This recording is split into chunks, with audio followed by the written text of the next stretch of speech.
Let's imagine there's a Christian furry community that sits down together. The spokesperson steps forward and says, I have a theory. To achieve the salvation of the fandom, let's become the salvation of the fandom. Someone scratches their head and asks, what does this mean?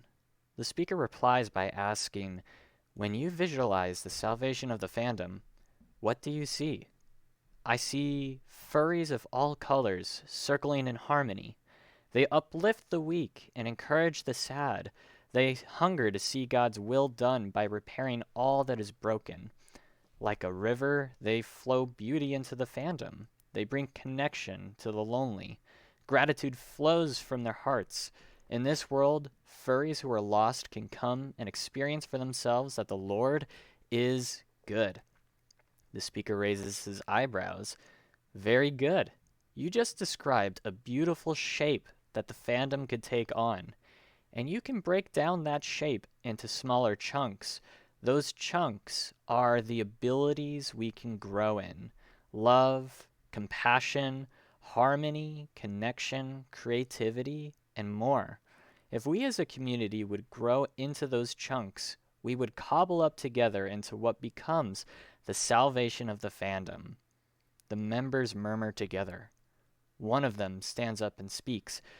But just by one community taking on this beautiful shape we've just described, that doesn't therefore mean the rest of the fandom gets saved. Where is the connection between us growing in quality and the fandom being saved? Good observation, the speaker replies. I firstly notice that when a community becomes the salvation of the fandom, it is in the best position to reach out to the rest of the fandom. Let's look closer. For a community to speak out, they need people who can do it well. Which, in your eyes, is more persuasive to you? A person who doesn't listen to you, or one who is interested in you? Someone who has a hidden agenda, or someone who openly values you? Someone who is warm, or someone who is cold? What I see here is that the success of a community's outreach depends on the quality of its people. Let's also notice something inwardly in the community. Which is going to get more done? A people of harmony or a people of bickering? People who feel they don't add any value or people who feel deeply appreciated for what they do? Which is going to collect more resources? A person who is open and curious or someone who is contracted and closed off? Let's notice yet another angle to this. When a furry gets saved by Jesus, where are they being saved to? Is it better for them to enter a community that flourishes or withers? I'll let you be the judge of that.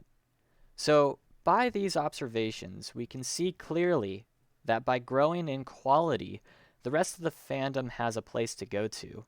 It's like an organism that pulls everything into itself. As it expands, it gets more resources to expand even more until the entire fandom is enveloped by God's love. That's my theory.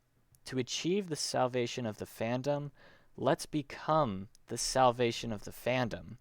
By growing in abilities, we grow into chunks that cobble up into this beautiful shape that can shine a vibrant light to the rest of the fandom.